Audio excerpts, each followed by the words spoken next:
Welcome to the Francisca Show podcast on JewishCoffeehouse.com, the show where I give a voice to Jewish issues, topics, and people. I'm Francisca, your host. A few things before we get started. So I'd like to just remind you, if you haven't listened to the episode with CP Handler, go into the show notes. I am linking the episode there. So listen to that first, perhaps, or go back and listen to it after this episode. I do have to warn you that in this next series, today's episode and the following episodes, you will hear about violence and some explicit language.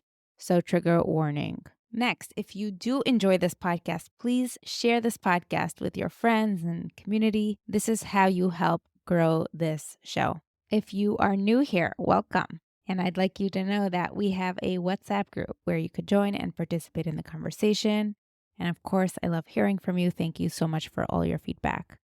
I am a podcast success launch coach, and this podcast is a part of Jewish Coffee House Network. So check out the other podcasts on the network by going to jewishcoffeehouse.com. You have requested more, so here we go. Welcome back to the Francisca Show. Today we have a follow-up episode on our episode with CP Handler from a few months back. Today we will be interviewing one of her clients / kids, as CP has referred to them. And today's guest is Randy. We are so excited to have you on. Welcome to the show. Good to be here. Thanks for having me. Just a disclaimer, today is not a Jewish episode or focused on Jewish. We are going off tangent. So I know I got messages. Oh, are they Jewish? Let's just put this out for a little bit. We are going deep and raw into the story of Randy today, and we're so excited to have you on. So let's start off by you telling us a little bit about your childhood, your background, and we'll move through your life story along. All right. I'm Randy. I'm from Ohio, born and raised out here. 27. I guess I've kind of had a rough life, from childhood all the way grown up to what led me to go to DYS for juvenile life, and basically led me where I'm at today, living my dreams now. DYS is juvenile prison, where you met CP for the first time, correct? Yes. How does a young boy end up in Juvie? Well, you can end up there in a million different ways, but me, I just kind of had like a rough childhood, as people call it. I didn't really think it was that rough when I was a kid, but as I look back, it's like, wow, I'm gonna survive. Like, I survived through all that, and I'm still here today. But I guess it kind of like all started when I was like young. One of my first earliest memories that I could think of, which is a bad memory, it was finding my stepfather dead, and he had killed himself. He slit his wrist in the shower. That was kind of like the first memory I have. That's like the youngest I remember. That's when I lived with my mom. So how old were you? I was 5 when that happened, 4 or 5. Did you have any siblings? Yeah, I had a brother actually. He was there. He was older than me, and I was the one who actually found him. My brother wouldn't go into the bathroom because, like, I remember the bathtub overfilling with water and it getting all, like, we lived in a trailer, so I remember seeing all the blood in the hallway to like the trailer, and like I was only like 4 years old. I didn't know what it was. I didn't think it was blood or nothing. So me and my brother just played outside until my mom got home, and she like went inside and like seen all the blood like on the floors, and like I just remember her like, because I remember I locked the door too. Like I opened the door and like I seen the bathtub overfilling, and like I just locked the door and closed it. And me and my brother went outside and played till my mom got home. Like, I remember when she got home, she went and, like, busted the door open. And I remember her running in there. And, like, I just remember the image of, like, her picking him up out of the bathtub. Yeah, it was crazy. So what happens after that? Do you stay with your mom? No, I didn't actually. And, like, I don't know if that was kind of a part of why she kind of gave me to my dad. But I always think in, like, the back of my mind, like, that kind of played part in it. It was probably like a year after that. I never met my dad at this time or nothing either. I met my dad right, like the day that I went to go live with him was the day I met him. And I didn't even know I was going to go live with him either. My mom told me I was going there for like the weekend, like a 2-day thing just to meet him and stuff. And then like when Monday came around, they were like, oh, go take a shower, blah, blah. And I'm like, well, I don't have any more clothes. They're like, yeah, you do. Your mom dropped them all off earlier. So I went and looked in the back, and there was like garbage bags full of all my clothes. And like, then I didn't see her again for like, it's probably like 4 or 5 years. And like, I loved her. Like, I'd cry myself to sleep because I didn't like, I'd want to hug and a kiss from my mom, you know? And not seeing her for so long just made me like, not like her. I don't know, really, I guess. But she tried to come see me when I was like 9, when I lived with my brothers and stuff. And like, I didn't really talk to her or nothing. After I moved in with my father and his girlfriend and their daughter, and it was my grandfather's house. I didn't really know them that well or nothing. Like, I don't even think I called him dad when I first met him, because like, it was just weird, you know? Like, I'm like, I call you dad, I don't even know you. But then like, eventually, you know, we grew into each other from there. Like, it's unimaginable. You never had that closure with your mother. She just dropped you off. She didn't tell you. You know, there's this Daniel Tiger song, grown-ups always come back. It's something we tell our kids, you know, don't worry, we drop you off at school, or you go to a play date or a birthday party or to the grandparents. Grown-ups, we always come back, and it's a given, and it's something that at such a young age was just taken away without any closure or explanation. Mm-hmm. And just taking a moment to recognize that. So what was school life like for you, your social life, getting into your adolescent years? School was, it was always kind of a problem for me, you know? Like, 3rd grade, I got in trouble for making a bomb threat. Like, I was a kid, I used to take apart, like, everything. I don't know if you ever heard of MacGyver. There was this show, he used to take apart things and build cool things. And, like, people used to call me that when I was a kid, because I'd take apart my remote control cars and, like, make them faster and, like, do cool things with them. And then, like, one day, me and my teacher got into it, and I had, like, some parts from my RC cars in my book bag. And, like, I just made a stupid comment, like, I'm gonna blow this place up. Well, I said this bee, you know, like this bitch. And yeah, I got suspended for 3 days, my first time ever getting in trouble, really. They were like, if you, like, this won't go on your permanent record or nothing, as long as you stay out of trouble until 6th grade. I was like, yeah, okay. So I stayed good, really. But I mean, I still got in trouble in school here and there, just little things. And middle school was kind of when I started getting in really big trouble.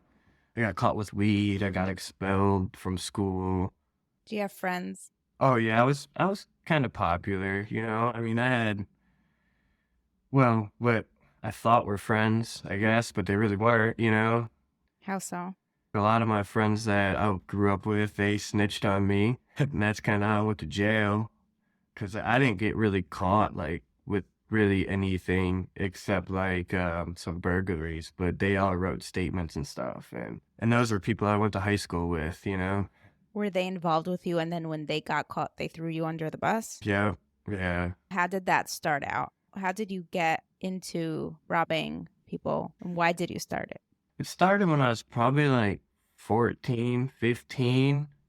You know, I started like just basically experimenting with like weed and stuff, and then like my home life wasn't the greatest because basically wasn't being loved the way that I wanted to be, you know, when I was a kid. Well, the way I should have been, you know, like I should have had more love than I did when I was a kid or when I was that age. So like it was kind of like just everything just amounting up to, like, people always told me that I wouldn't be nothing, or like I'd end up in jail, or, you know.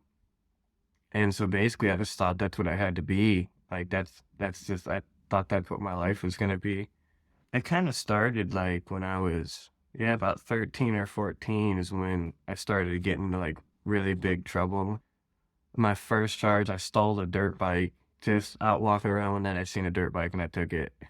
Had no reason to take it or nothing. I actually got caught on it, and that was kind of like the start of my criminal record, my adjudicated criminal record. When you got caught, did you feel bad? What were your feelings? No, not at the time, really. I didn't know how to feel like that when at that age. Like, I didn't know how to have empathy for others at that age. And I acknowledge that now. Like at that time, like I didn't care. In my mind at that age, I was like, if nobody else cares, why should I care? So it's kind of like I don't know what to call it. I guess like all or nothing, you know?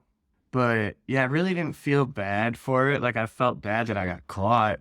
Shit. So after they got the dirt bike and stuff, they put me on probation. They gave me receiving stolen property of a motored vehicle. And then well, there was a lot going on at home too at this time. Like what? So I gotta backtrack. Sorry, it's just I'm scattered. When I was 8, I was adopted by my grandfather.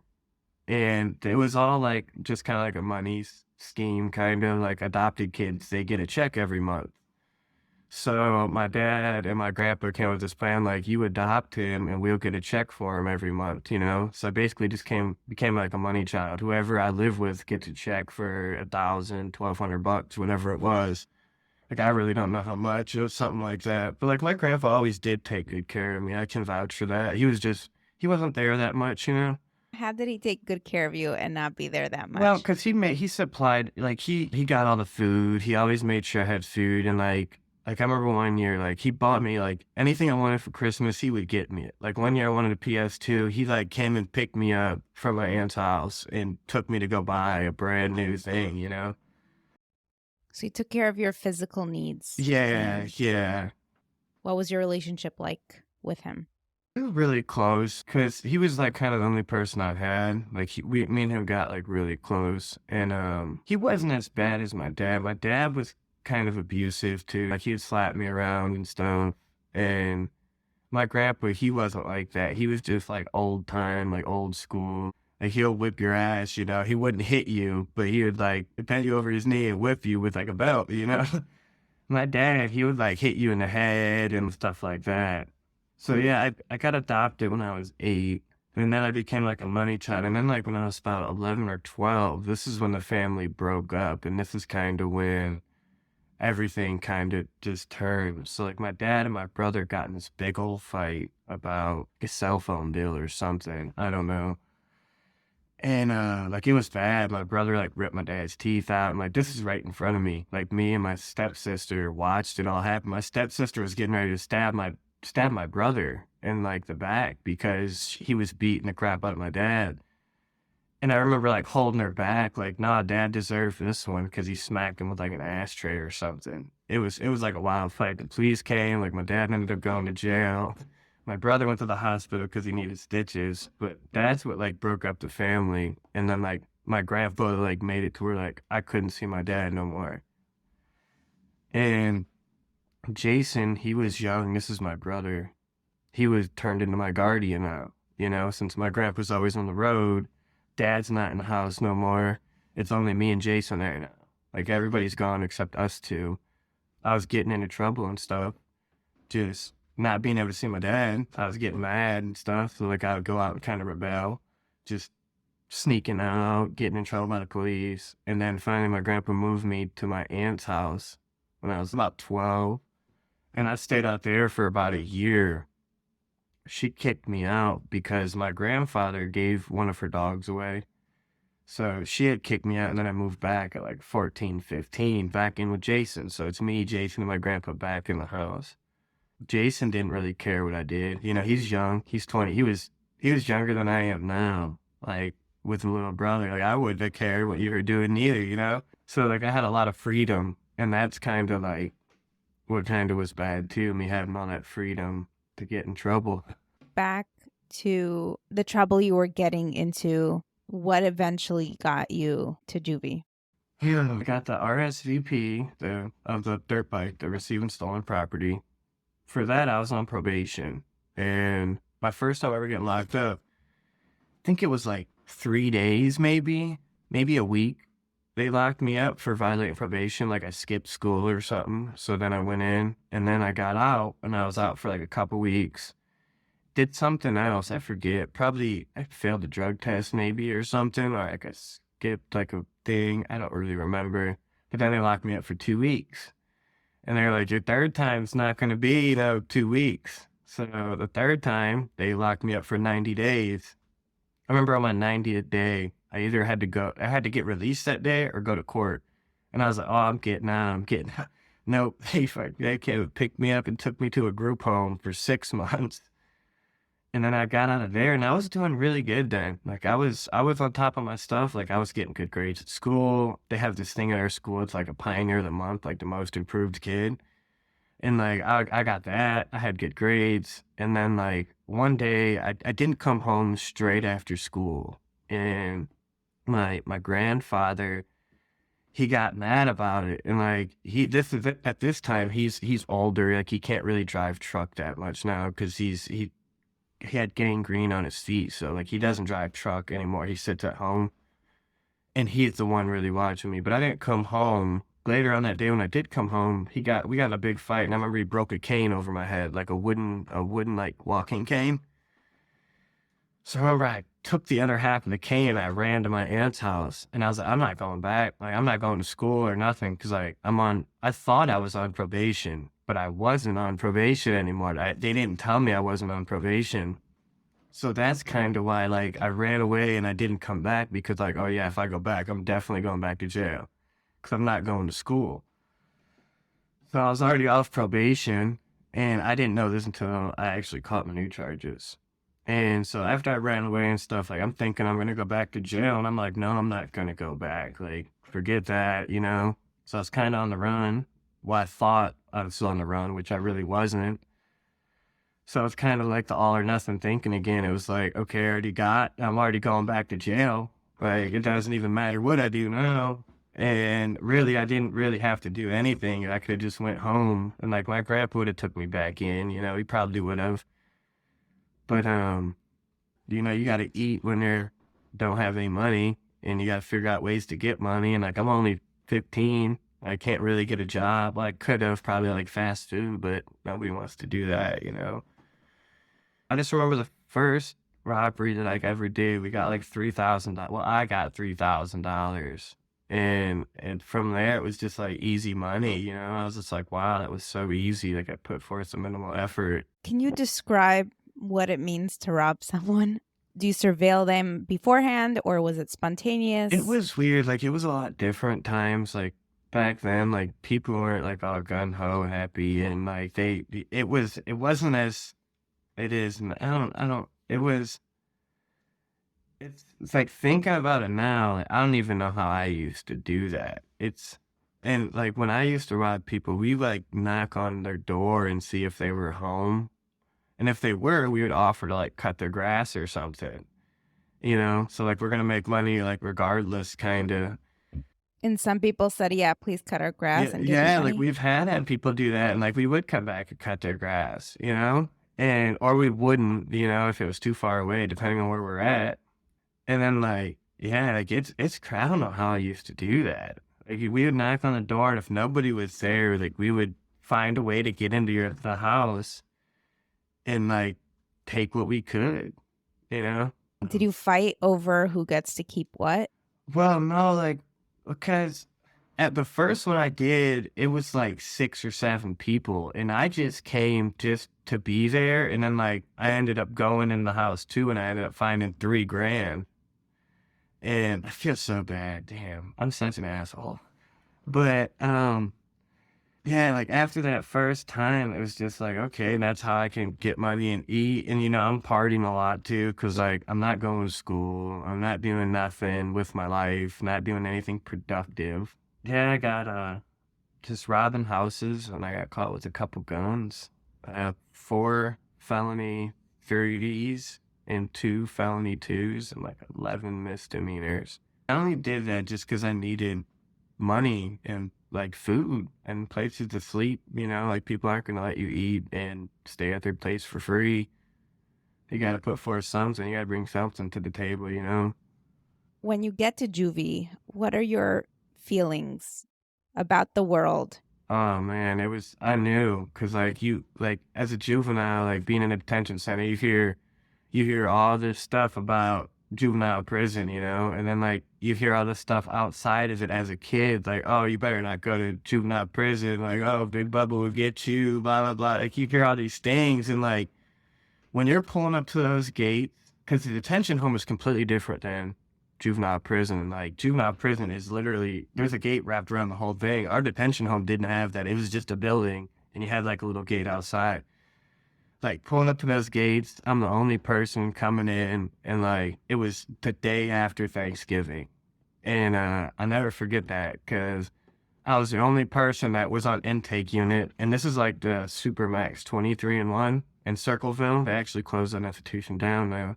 But yeah, I was the only one there. It was so weird, but like, pulling into that place, I was just like, when they called the Sally Port, that's what they call it, like the gates going into there, like I'm pulling up and I'm just like, oh my gosh, here it goes. Like, I'm gonna punch the biggest dude I see. Like, that was what I've always been told, you know? As soon as you get in there, punch the biggest dude. It doesn't even matter if you lose, you know? I was scared. I was nervous. I didn't know what to expect, because it's literally a whole different world. Like, nothing out here pertains to anything in there. Nothing in there pertains to anything out here. It's completely different. The rules are different. The laws are different. Like, I watched a kid get stabbed in the head with a pencil once. Did he survive? Oh, yeah. I've seen a kid get hit with a lock and a sock while he was sleeping. I didn't see it, but I was on the same unit. And, like, we all woke up to this dude getting hit with a lock and a sock. Like a lock for your school locker that was in a sock, and somebody was beating him with it. I guess it's definitely crazy. And you see, like, the people that come in there, you could tell which ones aren't going to make it. What do you mean by not going to make it? They're just going to get extorted. They're going to get their food taken. They're going to get taxed is like, okay, you order commissary and somebody comes and takes it all from you. Kind of like the government with your paycheck. They take it. Like, here, you did all that, but we're going to need it from you, you know? Now you know all about that, right? Yeah, it's crazy. And I'm a taxpayer. Yeah, and you could take it one of two ways, you know? You can either take it to either look at the opportunity as what it is, like, okay, you could either learn to get better or learn to be a better criminal from there. And that's when I first went in. I was wild. So in the juvenile thing, there's minimum, medium, and close. Minimum is like minimum security, medium is medium security, and close is maximum security. So when you go in, you take a test and they classify you on your class. And I classified one away from like the maximum security, or 2 points or something like that. And I was like, oh man, I'm going to like Scioto. Like, I'm going to stay here at 23-1, you know? Nope, I got lucky, and they put me in the minimum institution as, I was a medium, but they put me in the minimum institution of B dorm. And like, when I first got there, I was on intake unit, and some of my friends came from Lorraine. And I remember it was probably not even my 15th day there. We had a big riot. Just a big old fight on Giaga dorm. It was like, it was supposed to be the whole unit, but everybody else got scared, and there was only like 6 or 8 of us that ended up getting into the riot. And, like, when I first got there, my first year, I was just rebelling against everybody. Like, F you, F this, I don't want to be here, you know? And, like, I realized it was mainly my cousin's death in 2014. It was June, my cousin Tex's death, that kind of, like, really opened my eyes a little bit and made me realize, like, it, like, opened my mind, you know what I mean? Like, I kind of, like, the more I hate this place, the longer my time is going to be, you know? And like, cause I wake up a lot hating it, and it just went by so slow. So like, I acted like I loved it, and I eventually, I'm not going to say I loved it, but I made myself love it. You know what I mean? Like, I'd wake up with a smile on my face, you know, go to sleep with a smile on my face. Nobody could touch me, you know? I heard this one thing before. It said, if you act good, eventually you'll be good, you know? You can act good for years, eventually you're going to become it. And that's kind of like what I did, you know? I was just acting good, like, because all the stuff, like being bad and rebelling against everybody, I mean, it did get you somewhere in there, because they did show a lot more love to the bad kids than the good kids, but it didn't get you anywhere, really, like, mentally. It made it more stressful for you, like me, than anybody else. Talk to me about your first meeting with CP. Oh, our first meeting? Your first introduction, and like, what did you think of her? I didn't like her at all. Didn't like her at all. I remember I got assigned to her caseload. I didn't talk to her for like the first 2, 3, maybe it was a couple months, you know? I think I even, like, told her off one time, maybe.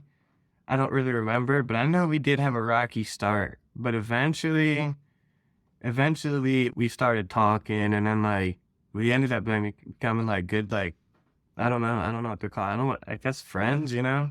I would say, you know, like, we came really close, and, like, I was able to talk to her, and, like, I could tell that she actually cared. Besides, like, everybody in the building, you know, there's all negative in that whole building. It's all negative. There's nothing good coming out of a juvenile prison, you know?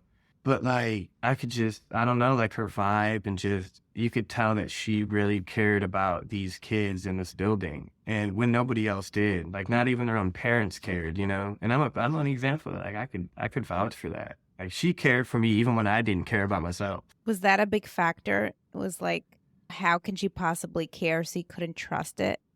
Yeah, yeah. It was just like, how can I trust her when I can't even trust my family? I can't even trust my own mom, you know? Like, how can I trust her? And, like, I got past that. It took a while, but I did get past that. And I'm like, here we are today, 10 years later. It is 10 years. 10 Yeah. years later.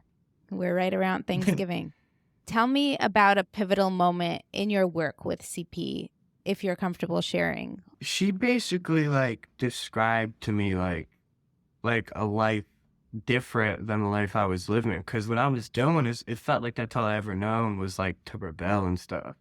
And, like, she opened my mind and, like, mentored me to, like, I don't really know. It's basically watching her too, and, like, how she handled herself. How did she handle herself? Like, just always so nice and caring no matter what. Like, nobody could bring her down no matter what happened to her. Her tires got slashed, and she still came in the next day laughing and smiling about it.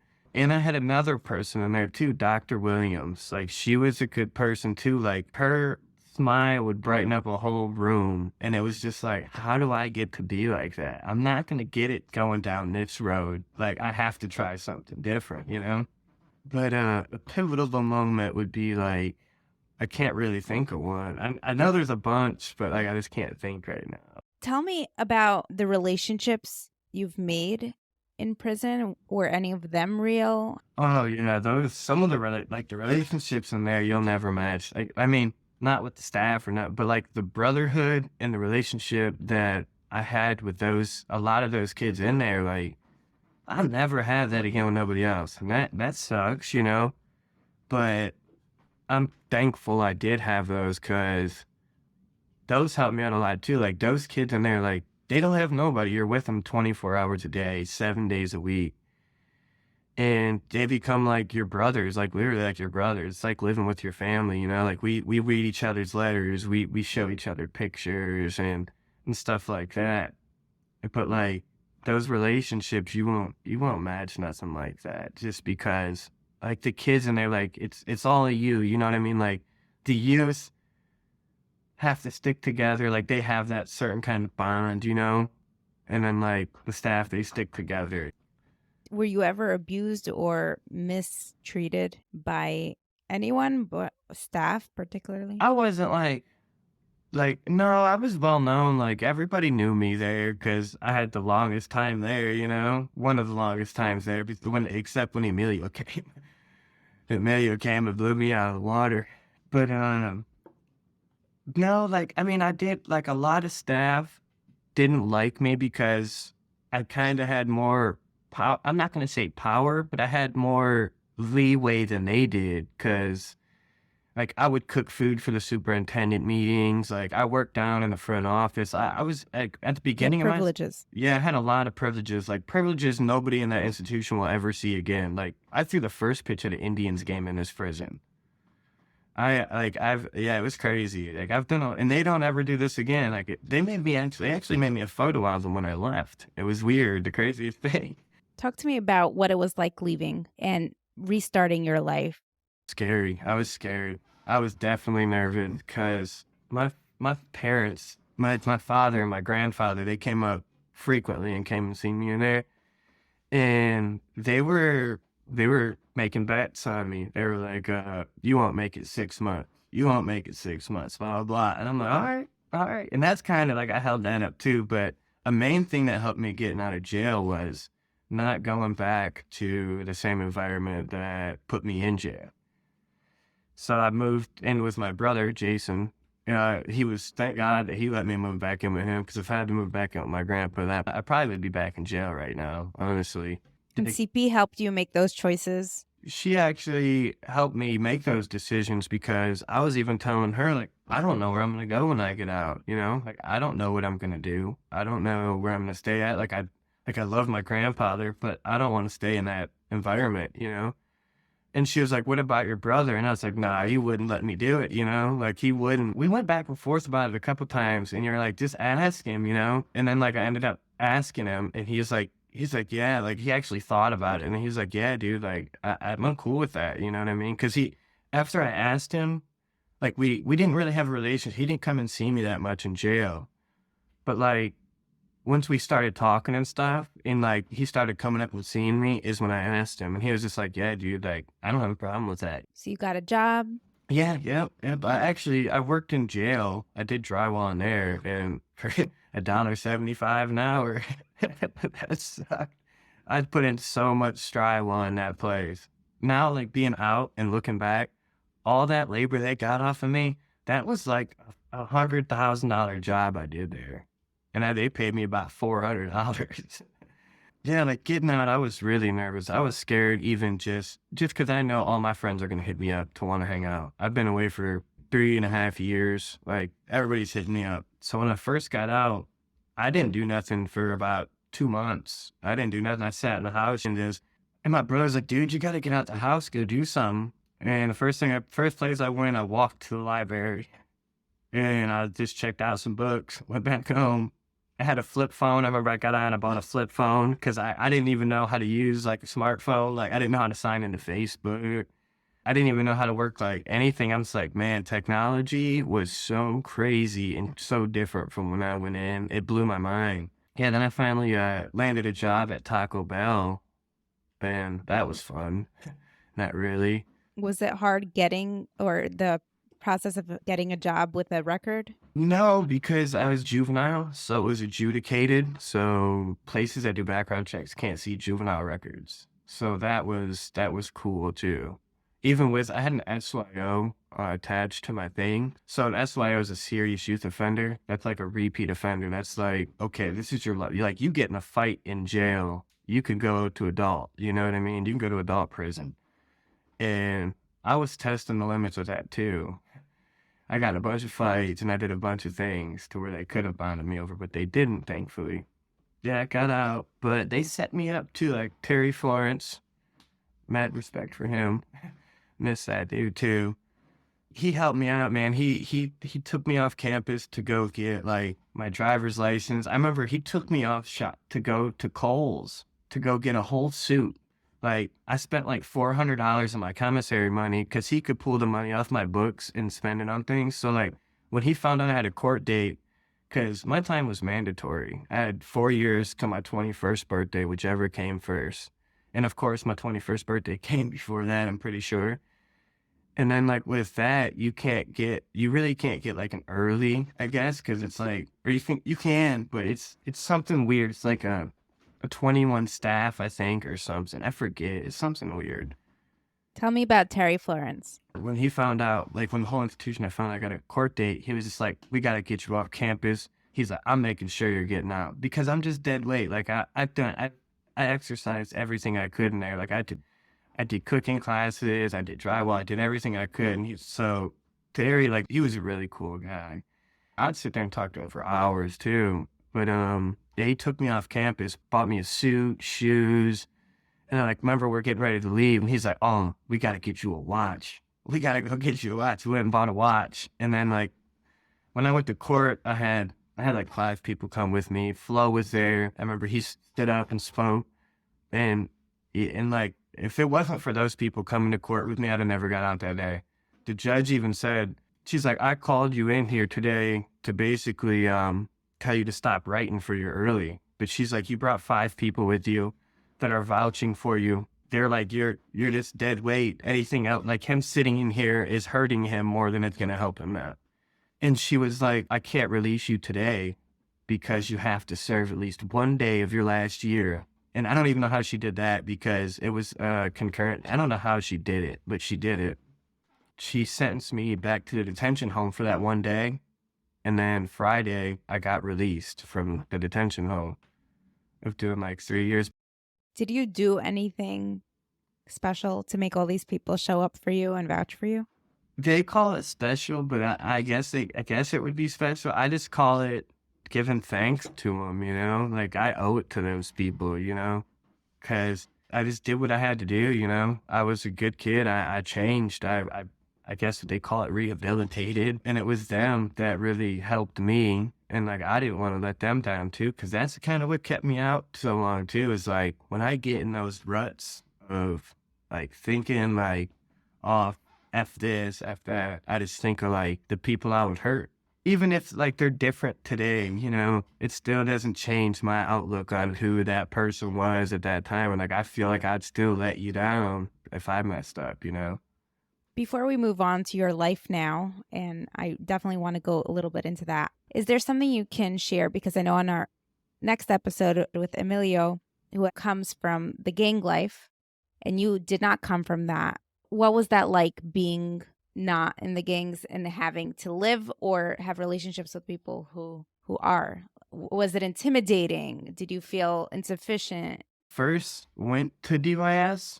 I remember I first got to Cleveland, and Ernest, he came and sat on my rack. And this CP, nobody knows who this kid is. I shouldn't say names, but they call him E. And he was, what do they call it? The GF, the godfather of the gang at the time. Like, that's like the top guy that calls all the shots and stuff. He came and sat on my rack.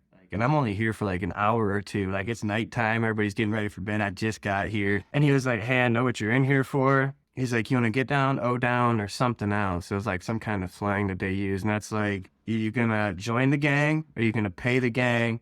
Or are you going to be a victim of the gang?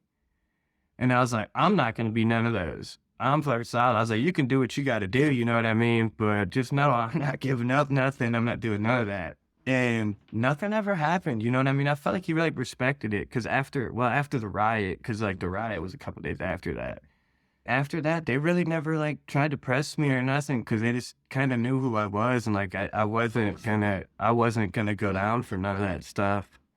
And like a lot of them became real good friends with, you know? I'd bring them down to the superintendent's office and it could be feeding them steaks and tacos down there with us, like the gang members. Tell us about your life today. What does it look like? Oh, my life is everything I've ever dreamed of. It's literally, I mean, minus the money part. Okay, I could always use a little bit more money, you know? But other than that, my life is amazing. I got a beautiful baby boy. His name's Lincoln. He's 1.5. I had a beautiful girlfriend. She's amazing. A beautiful house out here in a rural area, you know? And it's like, this is literally what I used to dream about in DYS. Like, this is what I want to be.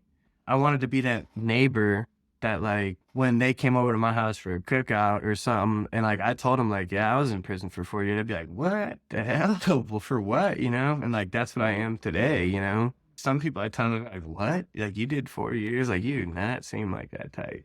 Do you feel like you have completely healed from your childhood trauma? I don't think that anybody will ever be completely healed from all the trauma they have. It never goes away. It just gets easier to cover up and hide. Do you feel like you're a fully functioning adult and part of society? Or is there anything you struggle with that you still carry from your past? Oh, yeah, definitely.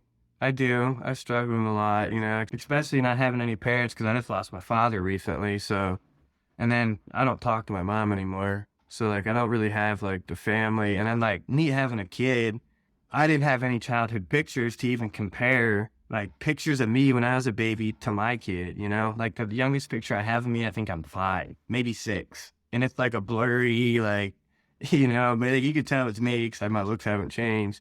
But, like, that kind of bothers me, like, not having any pictures and stuff, like, when I was a kid. Like, that kind of bugged me a lot, too.